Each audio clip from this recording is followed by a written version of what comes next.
राजस्थान के चूरू में विजय संकल्प रैली को संबोधित करते हुए पीएम मोदी ने कांग्रेस पर एक के बाद एक बाउंसर मारे। उन्होंने सचिन पायलट और अशोक गहलोत के बीच सीएम पद को लेकर चल रहे तनाव का भी जिक्र किया। चूंकि मौका क्रिकेट वर्ल्ड कप का है, इसलिए पीएम मोदी ने क्रिकेट के अंदाज में ही कांग्रेस पर निशाना साधा। उन्होंने दावा किया कि मुख्यमंत्री की कुर्सी पाने के लिए कांग्रेस के नेता एक दूसरे को हिट विकेट करने में लगे हैं। कांग्रेस वालों में ऐसा झगड़ा है कि रन बनाना तो दूर, ये लोग एक दूसरे को रन आउट करने में लगे हैं। प्रधानमंत्री नरेंद्र मोदी ने यहां तक कह दिया कि गुटबाजी में जिन नेताओं का विकेट नहीं गिरा, वो गलत बयानबाजी में फंसकर हिट विकेट हो रहे हैं। जो बच्चे हैं वो महिलाओं और अन्य मुद्दों पर गलत बयान देकर हिट विकेट किए जा रहे हैं। वहीं कांग्रेस नेताओं पर उन्होंने रिश्वत देकर सत्ता में बने रहने का भी आरोप लगाया। साथ ही दावा किया कि जब कांग्रेस की पूरी टीम खराब है तो ये जनता का भला नहीं कर सकते। वहीं हिंदुत्व के मुद्दे पर भी प्रधानमंत्री नरेंद्र मोदी का रुख बेहद आक्रामक दिखा। पीएम मोदी ने यहां तक आरोप लगाया कि राजस्थान में भगवान का नाम लेना तक मुश्किल हो गया है और उन्होंने इसके लिए सीधे तौर पर राजस्थान की कांग्रेस सरकार को जिम्मेदार माना। पीएम मोदी ने सबका साथ सबका विकास वाले अपने मूल मंत्र को दोहराते हुए यहां तक आरोप लगा दिया कि राजस्थान में एक वर्ग को टारगेट किया जा रहा है। कांग्रेस है जो अपने राज्य में यहां शोभा यात्राएं तक निकलने नहीं देती। पीएम मोदी ने कहा, कांग्रेस केवल हिंदू देवी देवताओं पर ही पाबंदियां लगाती है और आतंकी गतिविधियों में शामिल संगठनों को पूरा समर्थन देती है। कांग्रेस देवी देवताओं की यात्राओं पर तो रोक लगाती देती है, लेकिन आतंकी संगठन पीएफआई की रैलियों को बढ़ावा देती है। पीएम मोदी ने ऐलान किया कि राजस्थान की संस्कृति को बचाने के लिए कांग्रेस को सत्ता से हटाना जरूरी है। और चूरू के तारानगर में विजय संकल्प रैली को संबोधित करने के बाद पीएम मोदी झुंझुनू पहुंचे। यहां उन्होंने हवाई पट्टी पर चुनावी रैली की और शेखावटी के 3 जिले सीकर, चूरू और झुंझुनू की 21 सीटों को साधा। क्योंकि शेखावटी में बीजेपी बेहद कमजोर है, अभी 21 में से 3 सीटें ही बीजेपी के पास है, इसलिए पीएम मोदी ने यहां किसान आंदोलन के दौरान नाराज हुए शेखावटी के किसानों को साधा। साथ ही साथ जंतर मंतर पर पहलवानों के धरने से गुस्साए जाट समाज को भी केंद्र सरकार की गारंटियों का भरोसा दिलाकर लुभाने की कोशिश की। यहाँ बीजेपी सरकार आएगी तो आपको पीएम किसान सम्मान निधि के 12,000 रुपए नियमित रूप से मिलना करेंगे। क्योंकि झुंझुनू में मुस्लिम वोटर्स की अच्छी खासी संख्या है और ये कांग्रेस के परंपरागत वोटर माने जाते हैं और एक तरफ रुझान होने से कांग्रेस को हराना बीजेपी के लिए बड़ी चुनौती रहता है। इसलिए पीएम मोदी ने यहाँ वोटों का ध्रुवीकरण कर जाटों को लुभाने में कोई कोर कसर नहीं छोड़ी। वहीं राजस्थान में हिंदुत्व बनाम दलित और ओबीसी का मुद्दा भी गरमाया रहा। पीएम मोदी के हिंदुत्व कार्ड के जवाब में राहुल गांधी ने ओबीसी और दलित कार्ड खेला और जातीय जनगणना के बहाने बीजेपी को घेरा। कांग्रेस सांसद राहुल गांधी ने दौसा में चुनावी रैली करते हुए जातीय जनगणना पर पीएम मोदी पर खूब हमला बोला। हक देने का समय आया तो कोई जात नहीं है, लड़ाने का समय आया तो एकदम ओबीसी पैदा हो जाता है, दलित पैदा हो जाता है। राहुल गांधी ने कहा कि हमें ऐसा हिंदुस्तान नहीं चाहिए जिसमें किसानों, युवाओं और महिलाओं को उनका सही हक ना मिले। वहीं से पहले राहुल गांधी ने राजस्थान के बूंदी में भी हुंकार भरी। अपने संबोधन के दौरान राहुल गांधी रैली में आए लोगों को भारत माता का मतलब बताते नजर आए।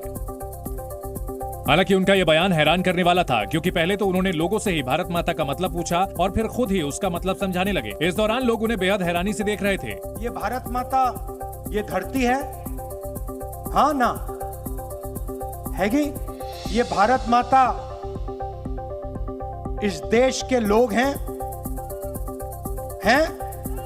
आप सबके भाई बहन, माता पिता, गरीब लोग, अमीर लोग, बुजुर्ग लोग, सारे के सारे जो लोग हैं जिनमें ये आवाज गूंजती है भारत माता की, ये भारत माता है। राहुल गांधी ने कहा कि भारत माता में कौन कौन लोग, कितनी जातियां और कितने गरीब अमीर आते हैं, ये मैं जानना चाहता हूं। उनका मतलब जातीय जनगणना से था, लेकिन उनका ये बयान सामने आते ही सोशल मीडिया पर वायरल होने लगा।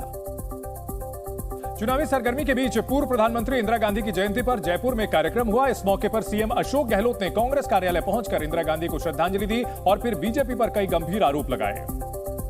और श्रद्धांजलि देने के बाद जब सीएम अशोक गहलोत मीडिया के सामने आए तो उन्होंने बीजेपी पर गांधी परिवार का अपमान करने का आरोप लगाया।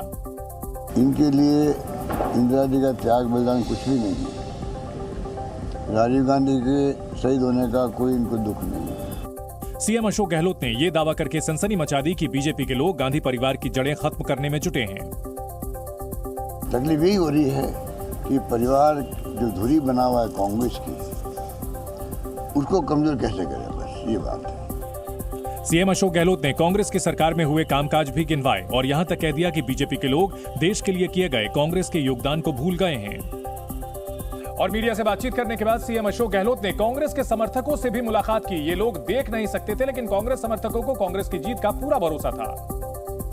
और मुख्यमंत्री अशोक गहलोत का हौसला उस वक्त और बढ़ गया जब उनके सामने ही उनके समर्थकों ने कांग्रेस की जीत की उम्मीद जताई और यह भरोसा जताया कि देश और प्रदेश में कांग्रेस की सरकार फिर बनेगी। दोबारा सरकार का आप लोग सेवा करने का मौका देंगे तो जो योजनाएं और भारत सरकार भी अपनी कांग्रेस की आई तो कोई गरीब ये नहीं रहेगा। चलेगा फिर खुशी से गदगद अशोक गहलोत ने अपने समर्थकों के साथ फोटो भी खिंचवाई और फिर नारे भी लगाए। कांग्रेस पार्टी के लिए समर्थकों का इतना प्यार देखकर सीएम गहलोत की खुशी का ठिकाना ही नहीं रहा।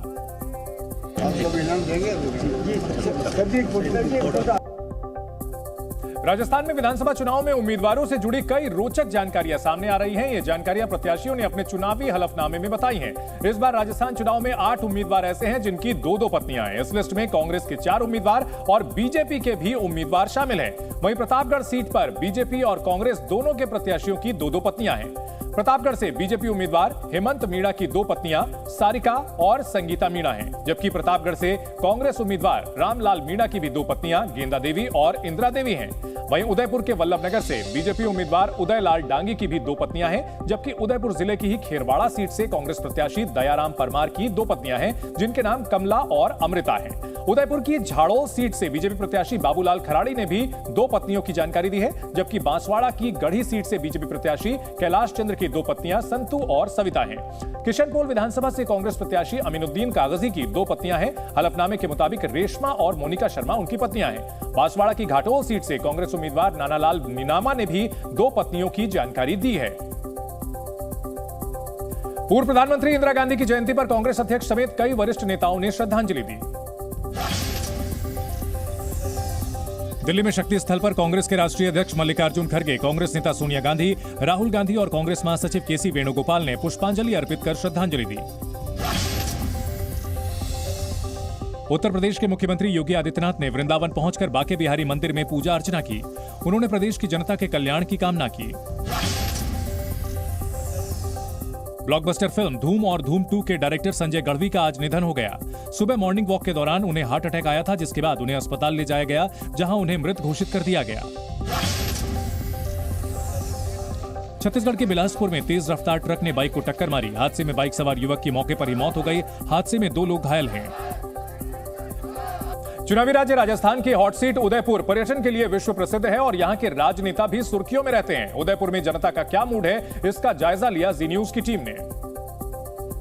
जहां जनता की मिलीजुली राय सामने आई, कुछ लोग बीजेपी के पक्ष में दिखे तो कुछ लोग कांग्रेस के काम से खुश नजर आए। 2018 में बीजेपी के गुलाबचंद कटारिया ने कांग्रेस के कद्दावर नेता गिरिजा व्यास को हराया था, लेकिन उनके राज्यपाल बनने की वजह से ताराचंद जैन को टिकट दिया गया, जिनका मुकाबला कांग्रेस उम्मीदवार गौरव वल्लभ से है। बीजेपी उम्मीदवार ताराचंद ने उदयपुर का विकास न हो पाने के पीछे कांग्रेस को जिम्मेदार ठहराया। 3 लाख करोड़ से 5.5 लाख करोड़ रुपया का कर्जा हो चुका है। उन्होंने इस दृष्टि से कोई राजस्थान के अंदर काम इंफ्रास्ट्रक्चर डेवलपमेंट करने का हो या शहर के टूरिज्म बढ़ाने का कोई काम नहीं है। फोकट के काम देकर पिछले 6 महीनों से, 4.5 वर्षों में नहीं, 6 महीनों से वो देख रहे कैसे वोट मिले। राजस्थान गिरवे रखना पड़े तो रखने को तैयार है जरा सा।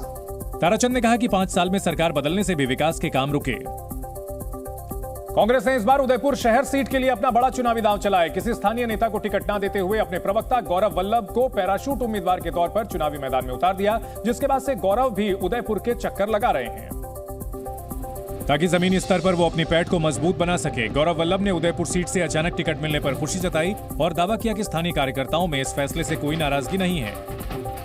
कांग्रेस पार्टी ने मुझे यहाँ पे आने का नेतृत्व देने के एक लायक समझा, इसके लिए मैं आभारी हूँ। मैं यकीन मानिए, मैं इस मिट्टी की सौगंध खा के कहता हूँ कि उदयपुर के मान सम्मान में अगर 1.1% भी कोई प्रॉब्लम आई तो जीवन में अपना मुंह नहीं दिखाऊंगा। गौरव वल्लभ ने उदयपुर के पर्यटन स्थल होने के बाद भी बढ़ी गंदगी पर बीजेपी विधायकों को घेरा। उदयपुर का जो पिछले 20 साल में कुशासन हुआ है, आपको जान के आश्चर्य होगा कि यहाँ मेंस चौराहे के बीच के अंदर टॉयलेट बनाए, पत्थर के डस्टबिन बनाए। ये कौन लोग थे जिन्होंने आज उदयपुर को स्वच्छता में देश में 122वें स्थान पे रख दिया। गौरव वल्लभ की पत्नी और बेटी दोनों का जन्म उदयपुर में हुआ। उनकी बहन की शादी भी इसी शहर में हुई और 25 सालों से उनका स्थायी पता उदयपुर ही है। सी न्यूज़।